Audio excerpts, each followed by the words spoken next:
Allora, qui abbiamo con noi il maestro Luciano Somma. Luciano Somma è un poeta napoletano che persino l'Università Federico II di Napoli ha definito l'ultimo superstite dei veri poeti napoletani. E proprio per questo noi abbiamo pensato, noi di Art and Poetry, abbiamo pensato di invitare lui come testimonial di questo evento. E qui in diretta abbiamo il nostro caro Luciano Somma. Buonasera Luciano, come andiamo? Buonasera Carmen, buonasera a tutti coloro che mi stanno vedendo ed ascoltando. Vi ringrazio per questo invito che ho accettato ben volentieri, soprattutto perché la nostra voce napoletana deve andare nel mondo e praticamente con la tua poesia daremo un messaggio e una testimonianza di quello che è la vera poesia, perché tu hai accolto bene il passaggio del testimone dei grandi poeti del fine Novecento. E dunque la tua poetica è molto interessante, tant'è che, come ho saputo, ci sono tanti artisti che si ispireranno ai tuoi versi. Sì, e colgo l'occasione anche per ringraziare questi artisti che veramente mi hanno sorpreso a dir la verità, perché non mi sarei mai aspettato che veramente avrebbero lavorato con passione a questo progetto, ispirato proprio dalle mie poesie, una cosa, vabbè, non voglio parlare di me, vorrei entrare subito nel merito della questione, soprattutto tua. C'è una tua poesia che tra l'altro sappiamo che è stata anche premiata dal Presidente della Repubblica, mi pare che non so che premio speciale, hai avuto anche un premio in soldi per quella poesia, o è un'altra poesia? È un'altra poesia, ti riferisci a Diman. Diman vinse nel 1976 il premio Nicolardi ed ebbe la medaglia d'argento dell'allora Presidente della Repubblica. Negli anni 90, con un'altra poesia che si chiama Vico Napolitana ad Avellino, ebbi un'altra medaglia d'argento di un altro Presidente della Repubblica per quest'altra poesia, sicché ne ho avute due. Questa poesia invece che vorrei proporvi si chiama Basta Cui Suon, è tratta da Nato di Mana ed è una poesia scritta negli anni 70, purtroppo molto attuale ancora, e pubblicata appunto nel 1982 nel volume Nato di Mana. Bene, ascoltiamola. Tu stai dormendo da troppo tempo ormai, braccia e canzone, sole, luna, mare, mentre teniamo una montagna vai, assaporando le lacrime più amate. No, non si può campare una sceneggiata con popolo che è sempre prima attore. Una ferita antica mai sanata e tanta quanta spina in cuore. Gesù Cristo scendette in coppa a terra, fu messo in croce, per suscitare.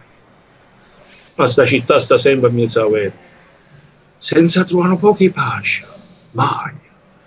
Dopo disgrazia, stanno speculando a ricamare cento più bugie.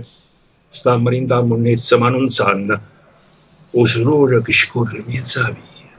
O sangue che si etta per tu pane a tanta bocca stomaco vacante. Campane con la speranza in di mano. Soffrendo in silenzio come i santi. Basta però. Questo è un momento, è l'ora. Tu stai dormendo da troppo tempo, io sai. È vero che volessi dormire ancora, ma è fuori tempo suona che ti fai. Chitarra, mandolina, serenata, sono solamente una scenografia. Solo ricordi di giorni già passate. Napoli non si cambia fantasia. Levati a quelli panni da regina e mettiti qua capo e con pensiero a stracciare tutte quante cartoline che non so più ritratto tu sincero. E a Napoli che stucchia finalmente, facciamola sta zitta che sto mondo e faticammo dignitosamente, perché è frenuto l'epoca di suono. Bellissima. È Grazie. significativa. Senti, ma io so che questa poesia tu l'hai scritta, ma sarà almeno un 30 anni fa, se Di più, ricordo. negli anni 70, intorno al 73-74. Mamma mia, sono passati 41 anni, noi abbiamo ancora gli stessi problemi, anzi si sono aggravati. Stiamo Questa po- rindando, infatti, tra le frasi che ho detto sta Marinda Monnezza, dunque anche allora c'era il problema nostro ecologico dell'immondizia, purtroppo. Cioè, io non riesco a credere a questa cosa. 41 anni sono passati, questi problemi si sono aggravati. Non si sono... non abbiamo risolto granché. Infatti, ma vedi, passo da palo in frasca per dire la stessa cosa. Anche la mia canzone, che come sai è la sigla di una nostra trasmissione, Napoli Urrà, Ah, è sì, stata sì. scritta nel 71 e affronta anche lei queste problematiche già da allora. Mamma E dopo mia. 41 anni, 40 anni, 41, siamo un'altra volta a punto e a capo. Ma tu personalmente cosa ne pensi?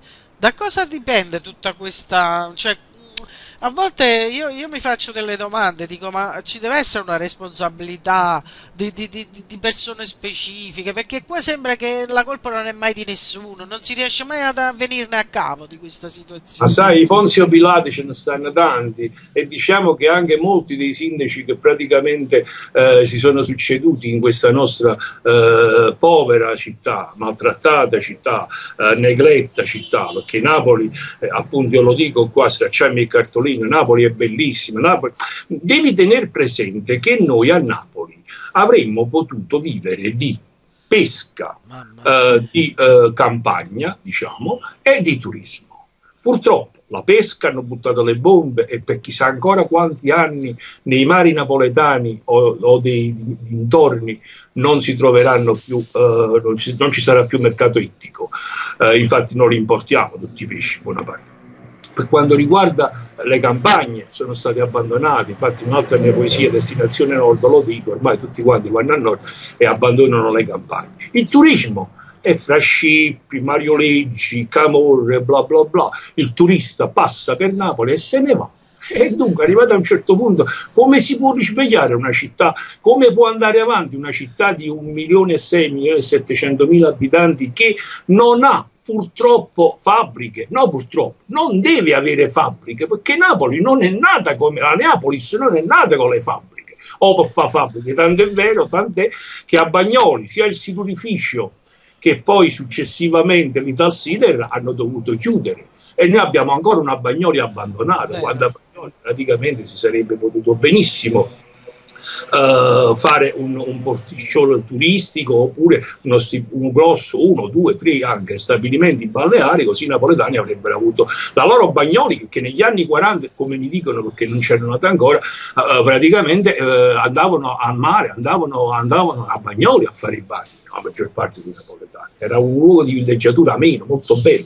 Purtroppo Napoli è quella che è diventata quella che è, rimane quella che è. Non vedo nemmeno che risorse ci potremo avere in futuro. Boh. Non voglio parlare chiaramente della politica attuale perché sarebbe praticamente Però posso qualcosa. dire che io, ad esempio, tramite internet vedo un grande risveglio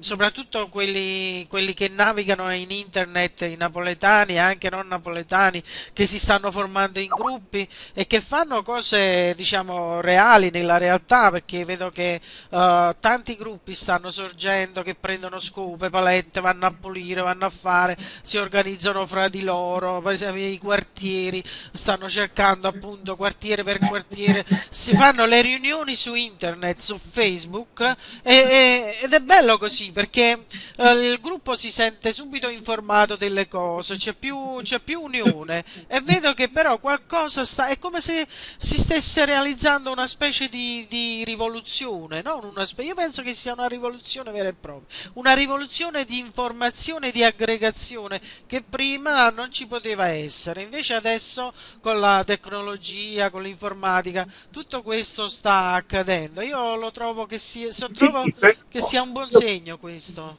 credo sì, ma credo che anche tu stai facendo la tua parte, perché anche tu hai aperto un blog che si chiama Solo Buone Notizie su Da Napoli. Napoli, sì, vero. Su Napoli che sta avendo un ottimo riscontro e chiaramente ognuno cerca di fare la sua parte, sicuramente, però non basta il certo. cittadino, il privato cittadino. Noi abbiamo un gruppo di ragazzi i quali si sono diciamo così messi d'accordo e a turno puliscono alcune strade della città, ma non possiamo pretendere che il Ovvio. cittadino si sostituisca al netturbino che deve fare il suo lavoro e il suo dovere, ma non è che non lo vuole fare, non lo può fare per tanti Certo. motivi, perché l'immondizia rimane purtroppo a volte, e l'abbiamo vista nei mesi scorsi, è arrivata perfino quasi ai primi piani di Napoli città. Però si può fare molto per sensibilizzare, non so, i politici, perché i politici una volta potevano, magari quelli che non si comportano bene, potevano contare più sull'ignoranza del popolo. Invece adesso il popolo, anche con internet, si mantiene ancora più informato, è molto molto più attivo di una volta. E quindi per loro questa è una cosa che non possono ignorarla, non possono non tener conto, anche per. Diciamo che il sindaco attuale è animato, almeno come mi hanno detto, di grande e buona volontà, anche il vice sindaco Sodano, mi pare che si chiama, Sì, sono animati da buona volontà. Mettiamoli alla prova, è ancora presto, loro certo, sono 3 mesi che si sono insediati nel comune. Aspettiamo e poi vediamo. Adesso ci conviene secondo me più parlare di poesia giusto, e non giusto. di politica, perché vedi poi a lungo andare comunque si volta e si gira e purtroppo la lingua batte dove il dente duole. Napoli è quella che è e noi torniamo sul fattore politico, perché il fatto è politico. Non sarò io certo, diciamo così, a dirlo, lo dicono tutti, lo sanno tutti da anni, da decenni praticamente, essendo sempre un fatto politico, una Oh, volontà politica che non c'è stata per far risorgere la nostra città. vabbè, mi dispiace di questa cosa, però. Ma prima o poi le cose dovranno pure cambiare, ci metteremo altri secoli, che ti devo dire? Vabbè, adesso ci vede il mondo perché chiaramente questo video, come diciamo, tutta la mostra, eccetera, è sotto gli occhi di tutto il mondo. La cosa mi fa molto Sì. piacere. Era impensabile 15 anni fa, vai, un fatto del genere era completamente impensabile. Oggi invece si fa presto, praticamente le distanze non sono più nemiche, sono diventate vicinissime, dunque si arriva a New York in 8, 7, 8 ore di aereo, dunque praticamente e così via. Le distanze si sono molto avvicinate. Carmen, io ti lascio qui. Bene. Grazie per l'ospitalità che mi avete dato, per avermi appunto eletto testimonial di questa importantissima manifestazione che sicuramente ne faranno seguito altre, come ci ho saputo avete tutta una scaletta, mi pare che finisce intorno Sì, a. volevo anche dire che alla fine di questo evento si farà un libro sia cartaceo che online, che metteremo anche in vendita per chi lo volesse comprare, e dove ci saranno tutti gli artisti, le biografie di tutti gli artisti che hanno partecipato, le fotografie delle loro opere, e poi ci sarà anche un DVD con vari interventi, e ci sarai anche tu in questo DVD. Certo, certo, ben Anzi. venga, pubblicizieremo al massimo con tutti i nostri mezzi a disposizione, radio, TV che abbiamo e praticamente anche magari qualche cartaceo. Ho saputo anche che verrà un articolo sul mattino, la cosa mi fa molto piacere, dunque poi lo leggeremo. Vabbè. Va bene, ok, grazie del tuo Ciao a intervento. te, saluto tutti coloro i quali ci stanno vedendo ed ascoltando o ci hanno visto ed ascoltato. Buonasera a tutti. Ciao, ciao.